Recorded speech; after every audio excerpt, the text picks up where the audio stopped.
Right, let's go. Right, let's wander this way. So what do you need? Like, just have you got a level on the mic? Is it all working all right? Lovely. Shall we just take a little wander through Croydon, innit? Well, I think we'll walk down the market. And you get the atmosphere of the market. It'll be closing up about this time as well, so it's quite lively in that. The record shop's just at the end of the market, or where it used to be. We'll come back up round and I'll show you the club where we tried to put a night on Filthy Dub. And we had like, their lineup was like me, N-Type, Mark 1, Hatcher, Slimzy. We had Skream and Benga. We were the first people to book Skream and Benga, first people to book Loafer. It was like a good night, like it was a really good turnout considering like the time that we did it. It was still relatively new sound. And other than Forward, there weren't any other nights really that were pushing the music. You know about it if you got hit by one of them. We'll walk through the long way of the Surrey Street Market. Yeah, see, this is like old school Croydon. It's still there. It's still hanging in there. Down this road here, there's a club called, well, it used to be called the Ananda Lounge. It's now called Granaries. And Hatcher used to be a resident there back in the day, like in the old garage days. This is where Big Apple used to be. It's now Mixing Records. We'll pop in and say hello quickly. You right, Jay? Why do my tunes never come out? Still like a good place to bump into people who are doing like thing. That's kind of like how I met everyone really. This club across the road, 1921, is where we put on a night when it first opened. This is where we did it. There was an unclothed officer came in and he didn't like the amount of men that were in there. He thought he was going to kick off. I was like, it's not going to kick off. Everyone kind of knows each other. They're just listening to music. He said, yeah, but everyone's just standing around. I was like, back then the dubstep raves used to be kind of like that. It used to just be people were just listening to the music, kind of listening out for new tracks and that. But eventually I went in there, found a reason to shut it down. Like they just kind of picked one person, I won't say it was, got him outside, accused him of dealing drugs on the venue, put a kneeling on his back there, arrested him, carted him off, took him to the station, shut the night down, and then got him to the station and they couldn't prove that he'd been doing anything or he had no drugs on him, nothing. It was mad night. It's just a shame really, like that there's not more that I could show you because there should be really, like the fact that dubstep came from here, I should be able to point out so many different places, things going on there, but Croydon's never really been supportive of what we've been doing really, I don't think. I think actually the Black Sheep Bar, Digital Mystics put on a night here on a Sunday. It used to be called Dub Sessions before they did the DMZ night. We're just putting on a little night tonight to get everyone together. Christmas time. Let me in, baby. Hello. Sword. They're fucking freezing, mate. Who's left the door open? I've been in the game for fucking quite a while, man. The main focus of coming to Croydon is because of the record shop Big Apple from back in the day. Yo, big up the Big Apple, yeah? Dirty Dog straight from east to east Croydon. Trust me, it's real. That's where I'm on my way now. That's how I met all these boys, like Plastic, like Hatcher, Hijack, Skream, Benga, like Chef, everyone you know, Walshy. Like we all sort of went to the same record shop. Okay, now you have it. The Big Apple, 37 Surrey Street, Croydon, East Croydon. It's real. You can find your latest garage down there, the freshest material from Jammer, Boys in the Hood, Nasty Crew, everyone. It was like a kind of community, really, like back in the day, you know what I mean? It was a place where you just go and chill out and buy records and just see what was going on. It was just joke down there, you know what I mean? First time we went off into listening bit, and it was like car chairs, but like you're doing a little private booth thing. Oh yeah. So it was like real kind of like, whoa, like weird, do you know what I mean? But then like you had to work your privilege up because there was like the private room, which you could listen to music loud and no one else could, and like you had to get the key, and like there was like a stage of working you out to get in the key, and it was like once you had the key, the room key, it was like everything went on in the room. Yo, okay, another thing about the Big Apple. When you come upstairs, you see all the young youths, them listening to the freshest stuff from Dirty Dogs, Boys in the Hood, Men in the Street, Roll Deep, Nasty, Beer Eastman, Satman, SMS Man, them, the Wall Man, them. You find your freshest stuff here, Big Apple upstairs, you come upstairs and listen to it, it's all good. I guess the one thing that hangs the whole thing together, the axis, if you like, around which the whole of this sound revolves, is just an absolute love of sub-bass. When people always ask about the whole bass concept, for me it was just that Big Apple had a massive pair of Jamos in. Velvet Rooms had a good system and Plastic People had a good system, so you weren't really used to nothing much else. So you just got it to get your basses. You just wanted it to rumble the club. Even before sort of knowing about EQing and stuff, it was still fucking just whack it up.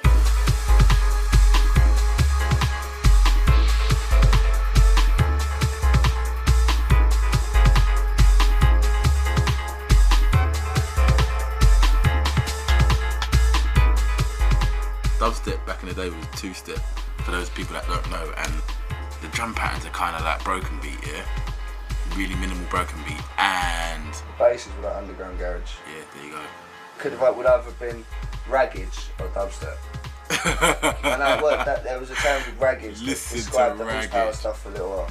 I'm quite glad it was dubstep, do you know what I mean? I like raggage is good, isn't it? Raggage. It sounds like fucking disease, man. But yeah, no, it just... Yeah, really trying to create someone else's sound, but people who had sort of like £4,000 studios or whatever, we didn't, and it just sort of all stemmed from there really. You haven't got the same equipment to make the noises, you just got to use what you got. I started off trying to make songs like Wookie. I was trying to do stuff like LB. And you just got it wrong. But then Artworks was like, you need to keep on going down that route because you're going to start something else. And we were just like, alright, we'll keep going down that route, but we was going down that route because we still couldn't make tunes, innit, remember? Yeah. Oh shit. Let me grab it. No, this is my idea, this is my plan. Now it rings. Now it don't.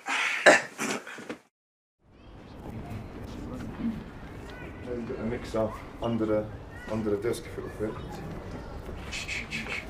Do we have power? Do we have signal? Hey. Check. No, this has gone off. Oh, it's this fucking thing, man. It's going into you, but you're not going anywhere. It's fucking bizarre. Check. Yes.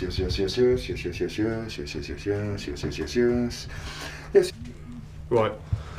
What we're doing with regards to samples and things. Cool. This is one man. I'm not ready yet. That's all right. Ready? No. You just tap me on the shoulder. We'll get some kind of system running. I can't work out why it's not saving the samples though from last time. Maybe the memory's just got old and can't remember anymore. Hello, this is Logan and I'm not listening to Boom Noise and Pokes on Sub-FM because it's rubbish. Shit, it's really quiet. Woo. It does work then. Check. Yes, it does. Sounds of the Boom Noise and Poke Show on Sub-FM. That's subfm.com. Every other Wednesday. We are Sounding alright. How many guineas? I'm not doing a crate. Do we get sponsorship deal off one of the pizza? Yeah. Pizza Go-Go, sponsors. No, because we'd have to have like regular adverts or regular jingles. Pizza, wop, wop, wop, pizza, wop, wop, wop. You need pizza. Get I'm good for like 4 cans. Sorry, 4 cans. Yeah, get yourself. Can you grab me a square battery as well? Or a little paper scissors. Huh? Yeah. Oh, 4, I think. No, give me 6. I wanted to do a radio show, but I didn't really want to do like a typical pirate kind of show. I just felt that there was maybe another slot for something kind of that ilk. Try to give people like an insight into like the producers and that with the interviews. And then at the same time, like for the show tonight, we've got a mix from Code 9, which is basically like just music that he really likes. Similar to the bit where Boom Noise and me did a weapon of choice, where we just play a track that we want to play. Basically, we've got like half an hour of Code 9 just playing tunes he wants to play. Like, wanted to just have a show that played kind of from more across the board producers and that, like a bigger scale of like what's going on. We don't really like discuss like each individual tune and that. Yeah. Yeah! Bad man. Yeah. Cool, yeah? Bad.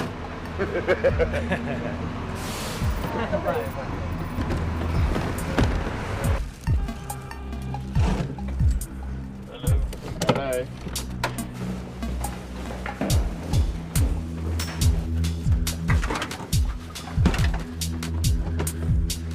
The show's had a massive impact on the recycling.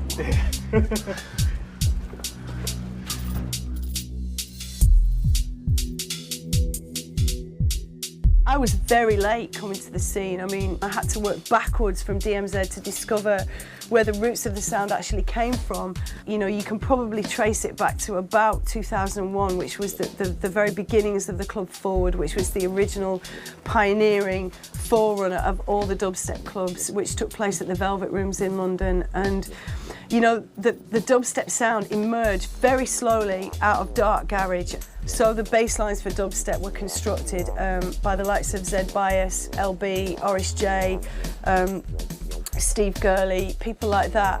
And the sound gradually moved forward and progressed over the next 6 years. I think what it was is there was definitely a moodier, deeper, underground, like, sort of vibe of garage going on right then. There was all these sort of tunes going on, and I think people were sort of, they enjoyed the tempo and the step, but they wanted to kind of give it more of a moodier and sinister kind of like feel to it. Because it was real, it was garage crowd first of all, she had all the champagne sunglasses and all that. And then it slowly, as garage died, it sort of went into this like ghost town, because it was the crowds got smaller and smaller, and the music was getting darker as well. And then it become, at one point, like 6, 7 months, what did I say, a year later, going from crowds like full club to crowds of like 20. And that was when the whole thing just sort of drifted for a little while and didn't really do much until about 2005.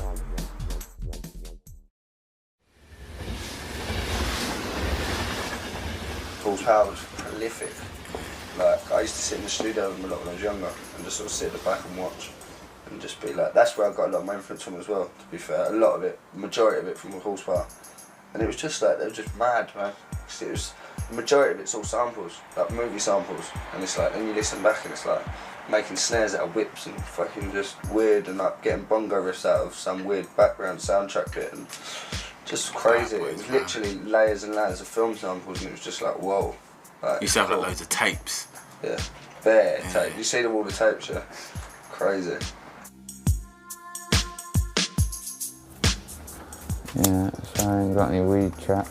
So. I've got a bit of weed if you need it. Oh yeah? The Horsepower Productions, it was originally, it was a sound system that basically, you know, we operated as DJs, you know, like a number of us. I didn't start producing till, I guess, 94, 5, so we were into a lot of kind of experimental techno and some breakbeat sort of stuff around that time. Yeah, that was the thing. We planned to make garage because that's what we were playing, and that's how it progressed from there, really.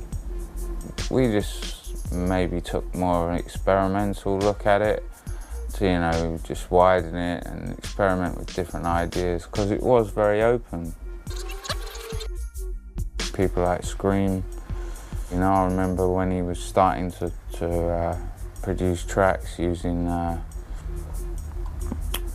think it might have been using a PlayStation originally to write his tracks, you know, and he went all the way through to like professionality that he has today, you know, so.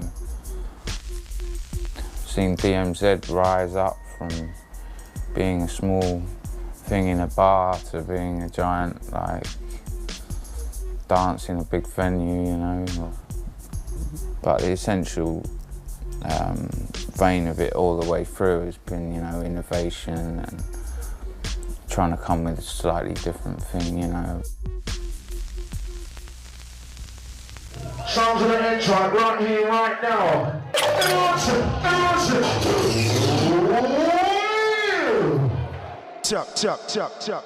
Got my first set of decks when I think I was 14 when I got my first set of decks, and they were shit. They were like cam belt drive pieces of shit. And then as time went by, I remember I got some direct drives and I was like, wow, these ones are fucking heavy. I went to a DJ competition, yeah. I played on Technics, I was like, what the fuck? These are so different, man. And then I just thought, right, that's it, all other decks are shit, I've got to go out and buy some Technics. So, boom. A few years later, I got an opportunity to play on Delight FM. Yeah, we started off doing a drive time show, playing fucking garage and some dark garage as well. It was mad. Some people were like, what the fuck's this? But then as time went by, we just got more into the sort of darker, two-steppy sort of stuff. And in the end, like, Delight had a lot of problems with the DTI and stuff like that. So we got off with that and went straight to Rinse FM. And since I've been on Rinse FM, like, it's just been mad. I've been touring the world and done a lot, man. It's been nutty.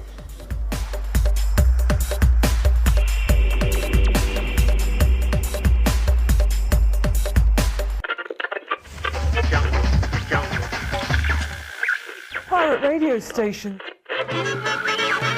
Broadcast from London tower blocks.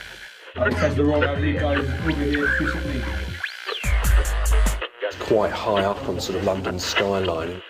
We provide what I think basically the legal stations don't. People always ask me, well, how do you get onto a frequency? How do you do that? You have your engineer, you phone them up and you say, look, I want a rig, 150 watts or whatever, and can you tune it onto 99.7 for me, which was the frequency we were using. We'll go and meet him at a proper locked off place, give him the money, and he'll give you the transmitter, and then that's your job, my job, for me to go on the roof with my mates, 4 of us. We'll have to get like scaffolding poles. If the lift ain't working, you have to carry that shit all the way up to the 20th floor. And then you have to get all your scaffolding poles up together until you get it to about 30 foot, because the higher your area is, the further you get out. Height is power. With your aerials, you get like copper from, like, we have to go home base or B&Q. You get copper for about £7, 3 meters of it. And with your frequency, you have to cut your copper down to a certain measurement. If you're not on if your measurement if it's out of place, when you do install your stuff, then your stuff won't be working properly. When you drive past certain tower blocks and you see big long poles, most of them are pirate radio aerials. What we'll do for us to get access into the tower blocks, there'll be many ways. We'll go and get keys from the council people. We'll bump in to the council people. We'll probably like wait there for a day and see if the councilman is coming up, like one of the caretakers, and then we'll just come in front of them and we'll be like, listen, we'll buy your keys off you. Most of them will say, oh, fuck off or whatever, piss off, or they don't want to be involved. But then you get certain caretakers where they can see what you're trying to do and they're like, all right, how much? And then you'll just buy a key off them for £100. We had a lot of problems with rival stations coming and sabotaging what we're doing. Sometimes there'll be a lift shaft and there'll be something like this, exactly like this, but what we'll do, there'll be a hole through the transmitter and we'll put a D-lock through it. But then someone will just come with an angle grinder, cut it, take it, run, and then when we hear the radio go off, it's all gone shh. We'll jump into the car, run to the block. By the time you get there, you can't even catch them. They've gone, they stole your transmitter. They probably sold it for £300. You have to have your studio separate from your TX site, because if you transmit from where your studio is, obviously detection for Ofcom to come and bust you will be piss easy. They'll just find where you are.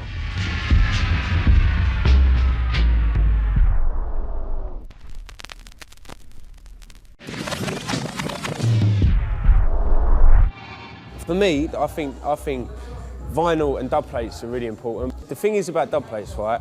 A lot of producers, they make their tunes and they burn them off the computer, and some of them will go to a dance and play them on like CD and stuff like that, yeah. And they just, then it's not good for your hearing it because it hasn't been mastered properly. It's just better, like, to sort of, for me, I think, to get a CD, take it down the cutting house, master it properly, yeah, and then cut it onto vinyl or to dub plate. Wait, look, his Atch is over there. Get him on the old thingy. He's hiding. Atch is hiding.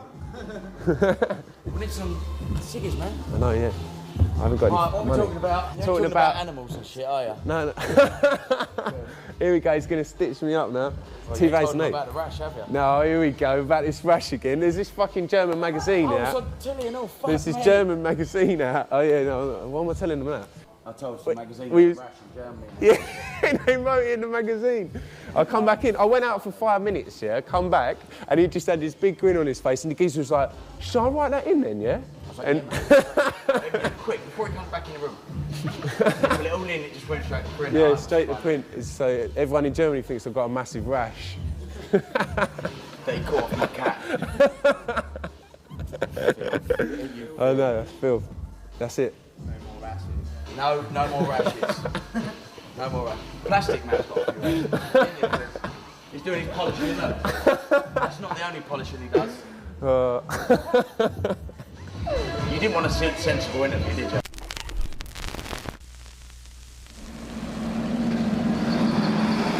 I started Bear Files in March 2006, and then in December 2006 I started the label to support the website. And then in July 2007 I started an online record shop to support both the website and the label, so everything's feeding back into itself, making sure it's all going. But the whole idea, the whole object of what I'm doing is to push new DJs and new producers and new artists out there, so they get a bit of exposure just like all the top cats really. I reckon with dubstep, a lot of people that are listening to the music or involved can hear the high quality of productions, and all music sounds better on a record. It sounds warmer because it's not digital, it's all analog. A lot of people are trying to cut to dubs or just play vinyl because it does sound a lot better. Yeah.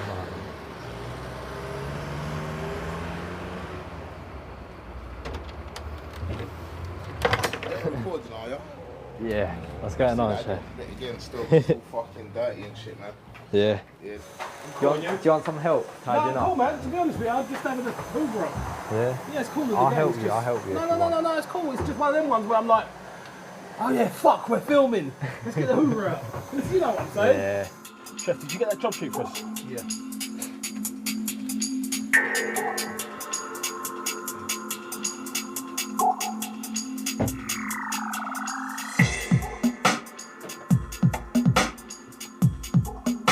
It's important that we distinguish between a dub plate and a master, or what mastering is.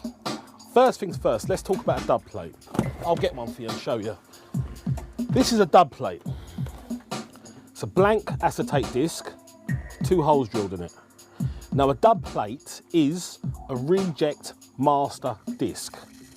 For example, a 10-inch dub plate is a reject 7-inch master. So it might have a microscopic flaw, which once cut, the turntable stylus will ignore, but obviously it's no good for the manufacturing process. So the manufacturers of the acetate disc will drill a hole in it, and it's called a dub plate. This is the disc that we would use to cut a 12-inch master on. As you can see, there's already been some grooves cut in there. These are the test grooves that we would cut once we've mastered it to make sure that it sounds okay. What we're talking about here is EQ, compression and limiting. So it's not really rocket science. CD goes in the CD player, comes out of the CD player, goes through various bits of analog equipment after it goes through the converters, goes into the desk where there's also tone controls. Wire goes around the room to the cutter amps, which control the cutter head on this machine. People assume it's got to be loud, it's got to be loud. I can make it sound as loud as anyone else if that's what you want. If you want me to make it sound loud, I can do that. It's still mastering, but that's not necessarily the be all and end all of mastering. We see it as a service for the industry because what it does is it gives the producer an opportunity to hear what his mix sounds like. And plus we can give him some instructions on what to do to the mix to try and make it sound better. The whole idea of a dub is having a track that no one else has got. As a DJ, if you choose your dubs properly, you can get a dub that will last, you know, you get a year's life out of. If you cut something that you know is going to be pressed in 2 weeks' time, well, what's the point in that? The majority of people who are going to listen to it in clubs. So that's why we cut it on vinyl. Vinyl sounds nice. We give it a nice EQ, we master it, make it sound as good as possible so that it sounds good in a club. The people who are at home making tracks, mastering them themselves, EQing, you know, some 18K, some piercing stuff. And then when you go into clubs, that's why people are like, every time the hi-hat comes in, it feels like someone's stabbing you with an ice pick. But it's because of those frequencies are not, you know, they're not nice to our ears. All that mastering really is putting the music in context for the end medium and making sure that the customer's happy.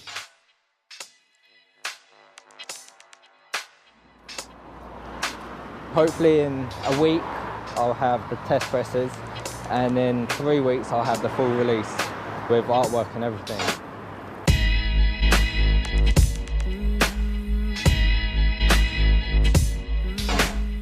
One of the most fascinating things about dubstep is that there literally are no rules whatsoever as regards drawing in different influences of sound. It's kind of like a meeting point for every conceivable different underground culture, basically. And you can, if you're a fan of techno, if you're a fan of sort of avant-garde metal, if you're a fan of old school dub sounds or whatever it may be, you will find something within dubstep that will touch you. There's a huge global family now. It's absolutely incredible that sort of congregate mainly at dubstepforum.com, which is obviously the main message board there. But it's absolutely wonderful to see the way that these communities interact, you know. And if there's, say if there's going to be a dance in Amsterdam, there'll be all kinds of people who've never actually met each other before, but they'll be speaking about, should we get together and travel to this dance together? You know, it's just amazing to see that this community has been drawn together because of a pure love of sound.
Holland at the moment, arrived about an hour ago, and we're heading on the train to Amsterdam, and we're going to be going to the very first Deep Medi night, showcasing all the Deep Medi artists.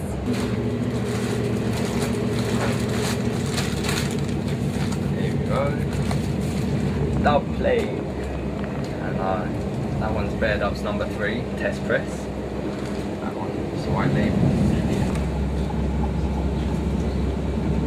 Dames en heren, goedenavond. Over enkele ogenblikken station Amsterdam Centraal en bestemming van deze trein.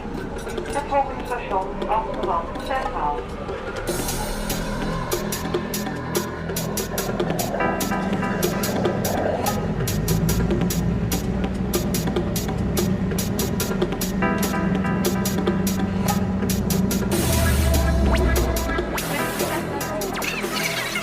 Yeah, sound system's big, big rooms, Deep Medi night, it's a metal bag, right there, it's a big night man. Big night. Oh is it? They bad? Not too much. I'll smoke more in there. No, I just don't want to go in there.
Man, lots of people travelled from all over. There's a real nice vibe, real nice energy in the room, man. It's real nice. Yeah. Not only have you got everyone from Amsterdam and Holland here, you've got people from London who've all made the effort to come over, and that's like just to show the extent the music means to us. It's just like having like this in another country where 4 or 5 years ago it was like an empty forward. It's just incredible. When I'm more sober, I'm better.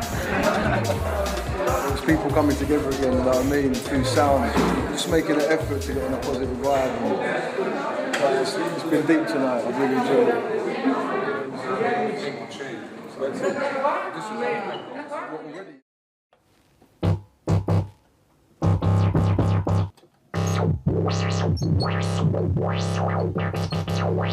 There was kind of squelch.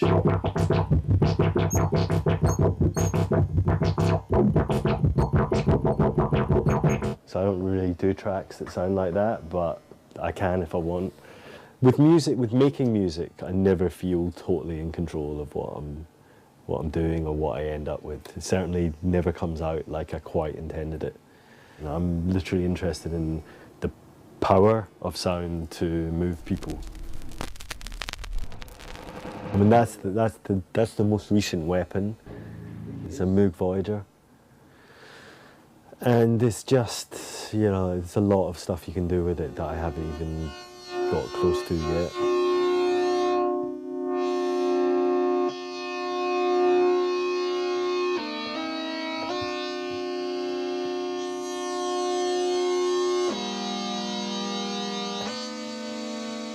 It's got 3 oscillators, so you can really get stuff that's completely out of tune.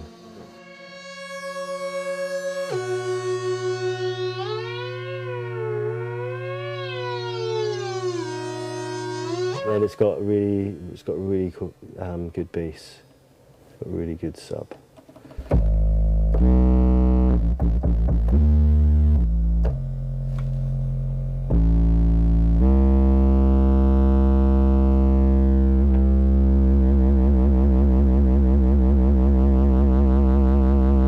So that's, I don't know if you've ever heard any of the kind of music that we make, that's just perfect.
in a way, I still kind of like get to kind of everything still to sink in really, like what happened last night. So it's just got crazy to just like to think through sound. You know what I mean? Like people just make the effort and come together, and so it's just, you know what I mean, great to be involved. You know, I'm really tired. I haven't had much sleep over the past few days. So yeah, I'm kind of feeling it now. But you know, sun's out. My family's here, so yeah, we're just going to enjoy the last afternoon. My friends are going home in a little bit. I think we're going to go to Rotterdam tonight and check out what's going on down there, and then we're home tomorrow morning. So it's going to have been a really nice weekend. Yeah, I've had a great time. City's quiet. You know how London, right? Anywhere you are in London, even if you're deep suburbs, you hear things. You're hearing like a bus. It was like you could hear a pin drop when we were walking around. It's very, very strange, you know? Very, very strange. I love the fact that, you know, the music that I'm really into, and I want to spread. It's like you can just take the party away from home. You know what I mean? It's funny because Hijack and I had both been to Metalheads. I mean, the one time I was in London in '97, I got to see Metalheads at Blue Note. We're at Blue Note, yeah. And that was the thing that was kind of what we were reflecting on, is that energy then. And we'd both been there. And then the energy last night in the room and the energy that you guys get at DMZ, it's the same thing, it's the same thread. And that's 10 years of music.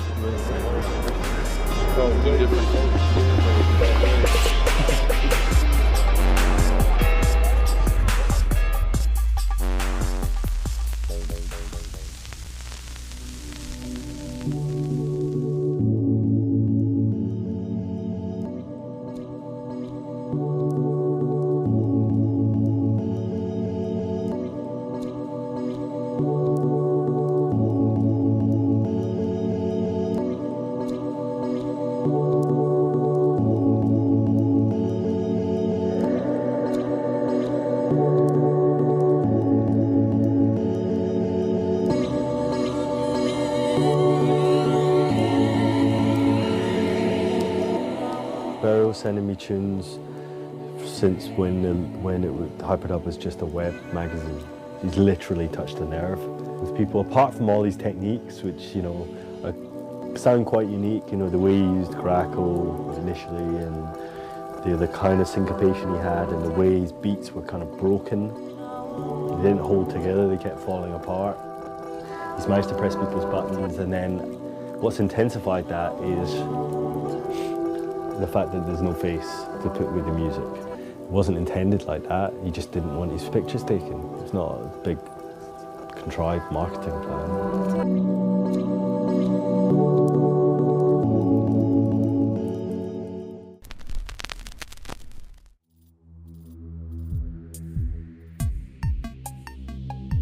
There was a real flashpoint around about the end of 2005, sort of beginning of January 2006, where it really felt that the producers had found their feet.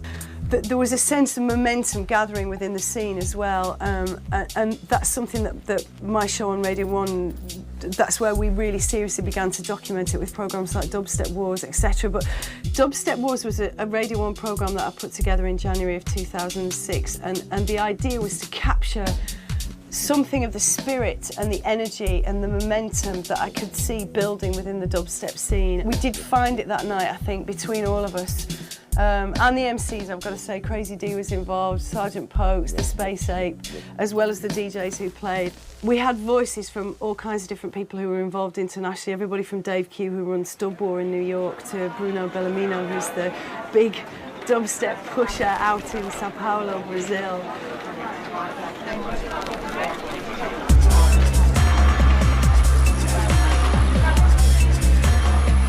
So we make some free parties in the street. We don't charge people to enter in the party because we really want to make the sound spread. I always say that dubstep is a very specific kind of music because you have to feel the sub bass in the dance floor. To hear dubstep in headphones is shit. You have to feel this music live. You can construct tracks that are really kind of weapons that you use to make people feel alive in the dance floor.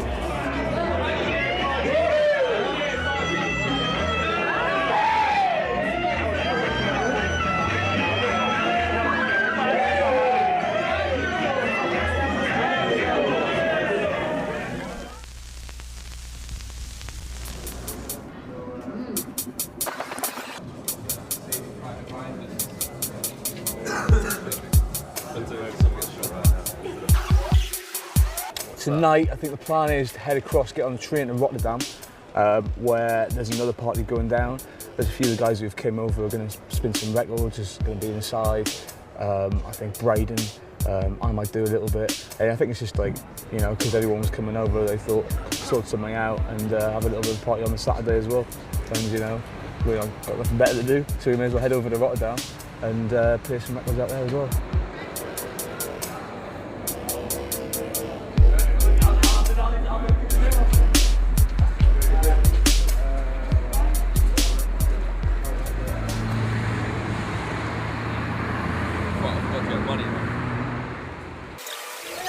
We're outside now, yeah.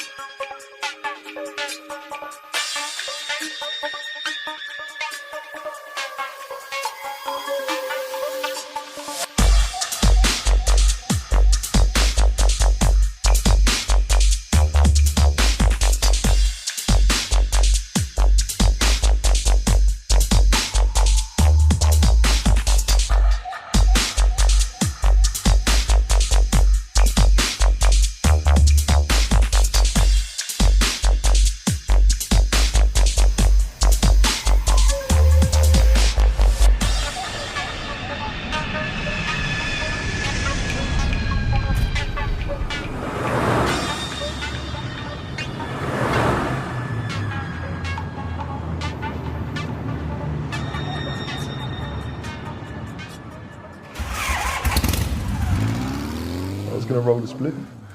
Or maybe I shouldn't. I've got to. Oh, I've got to have another one. Okay. You sound 30. Alex, how do I make the start? 5. It's going to be a go.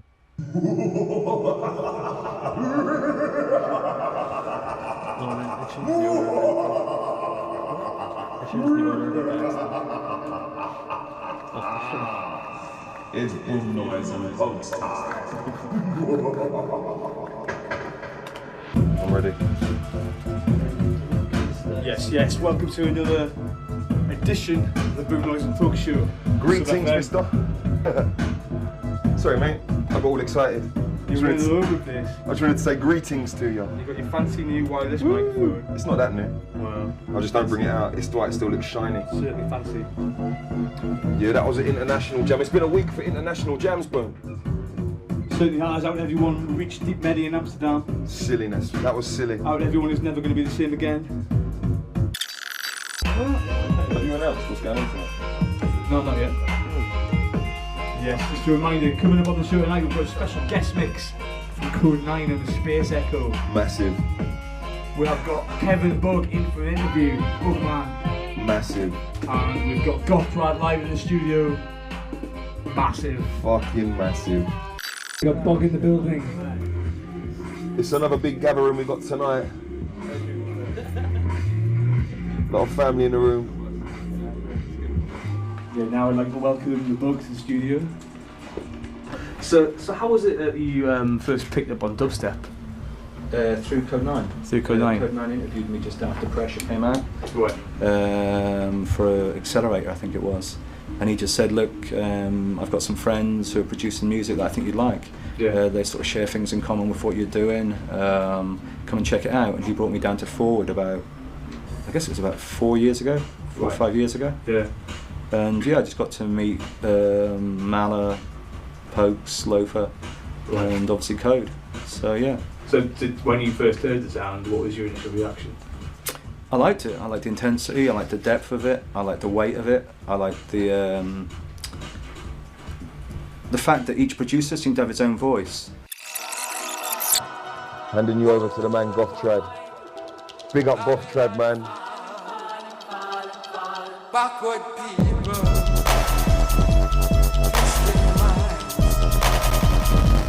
reading stories. Sounds the goth crowd live in mix for the Grim Noise of Folk Show. Make some noise in the studio, guys.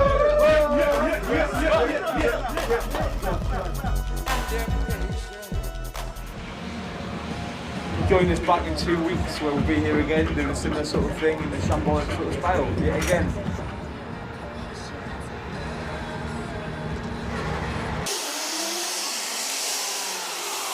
Let's get some bass going. The thing for us to do in Denmark is promoting the UK sound, which we are really keen on. Denmark as a club scene in general is very influenced by especially Germany, Berlin, Cologne, stuff like that. If you look upon English urban music history from, let's say, 88 acid house music upon hardcore, early breakbeat, onto jungle, onto speed garage. If you go into two-step, you go into grime, you go into dubstep, sub-low, etc. It's just been mutating and mutating and mutating and fusing a lot of styles. It hasn't been like nationally or geographically narrowed down to a specific kind of country. I know it originated from England, but it's just been like progressing all over, and especially Europe and the States at the moment. To know the guys in Finland, in Sweden, Elvis, and you know some guys in Finland, especially Tesla Rock. And what he's done, as far as I'm concerned, compared to any other guys, maybe except for Matty G in the States, he's made the UK producers and DJs and radio hosts, whatever, aware of a sound that is UK sounding, but it's not from the UK, it's not orientated in London or whatever, it's from Finland. I mean, they hardly heard of Denmark, I'm sure they haven't heard of Finland before either.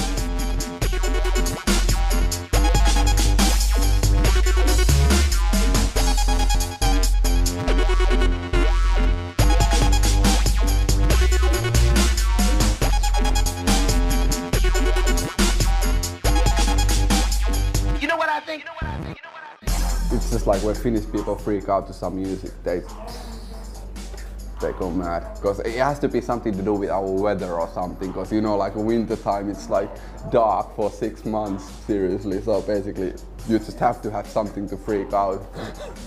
Like, because like the parties are sick, and the vibe is still like really positive. No, because like normally like Finnish people when they go out partying, it's like a little bit like, you know, fighting and stuff like that, but like we have positive vibes. But with the dubstep, when I heard it first time, 2005, it brought me back all these feelings and memories from drum and bass or jungle music, you know, all the big bass lines, deep atmospheres, and like lots of room, you know.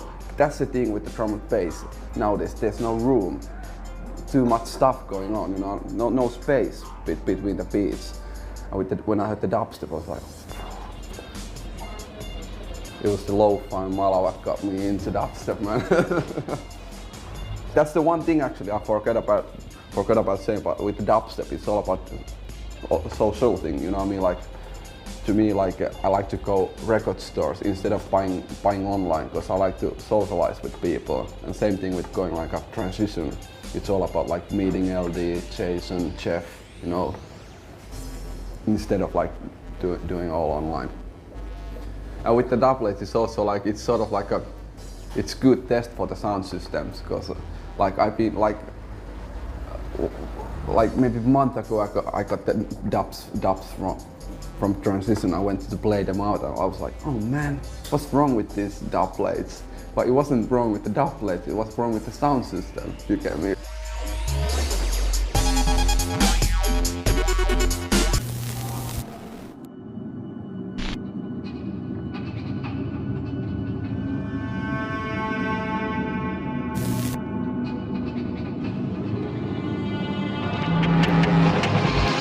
Дабстеп – новомодный стиль электронной музыки, корнями уходящий в даб. Я не знаю точно, сколько пришло народу, но кричали и хлопали они так, как будто бы здесь целый стадион. Мне очень понравилось. На моем лейбле это Burial. Burial – это парень из Южного Лондона, который в 2001 году послал... It's my pride and joy. Yeah, it's a circuit bent speaking spell. I've used it in one track. This is I used it in one track that I did. I started with this producer called Flying Lotus, hip-hop producer. Yeah.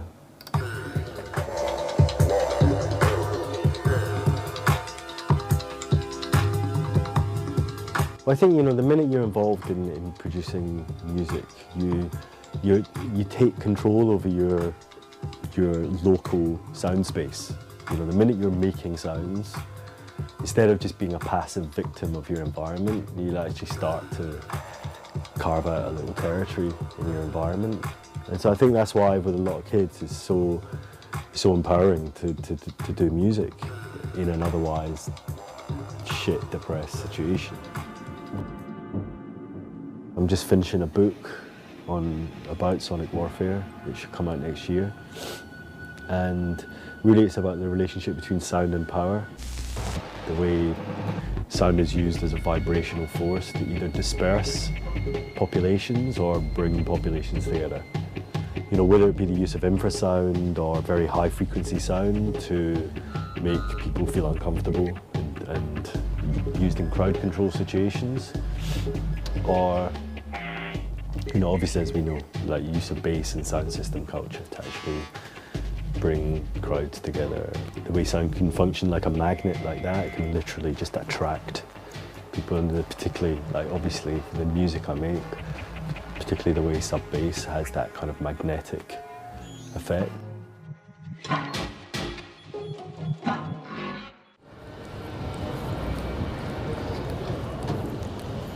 Yeah, I locked myself in the studio for the last few weeks, tried to get a load of ideas down onto the tracks and that, and now I just got to spend another week or so finishing off the bits, get the mix down, then hopefully go transition, cut them to dub, start playing them out. But because I've been doing all that, I haven't really been on the internet a lot or worked on the website or updated the mixes or anything, so slacking a bit, but yeah, I'll get back on top of it, get everything rolling nicely. I'm trying to make it possible for artists to get as much exposure as possible by linking to their MySpaces or hosting their mixes for free, and trying to get the mixes out there and get people to hear it and know what people are doing, what each DJ is doing or producing. That. Time to take a little trip into soul jazz.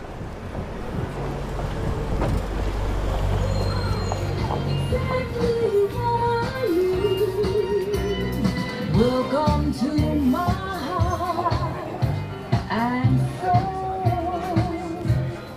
and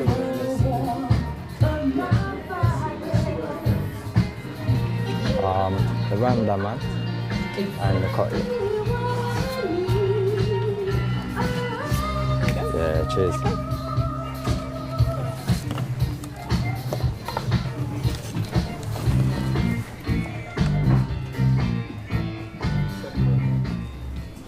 Yeah, I gave them quite a few records and they sold out, so I might need to restock them.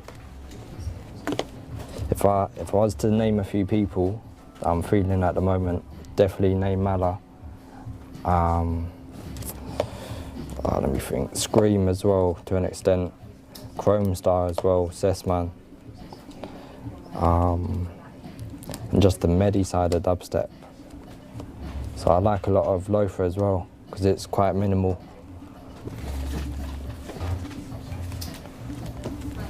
Oh, look at that. They got one. Yeah, they got that in stock. Wicked.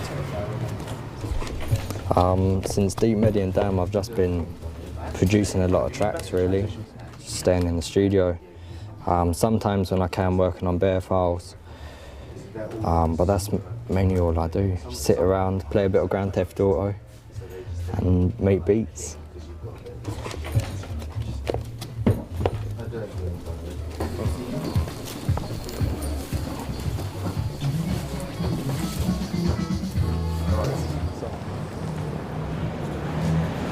I know I've got a booking in Brussels in October though, so I'm looking forward to that one. Hopefully have some dub plates cut for them and play all those tunes. Yeah, man. Dubstep, in a way, it is a fresh sound, because whatever music you're into, for example, metal or classical or reggae or whatever, you know, house, techno.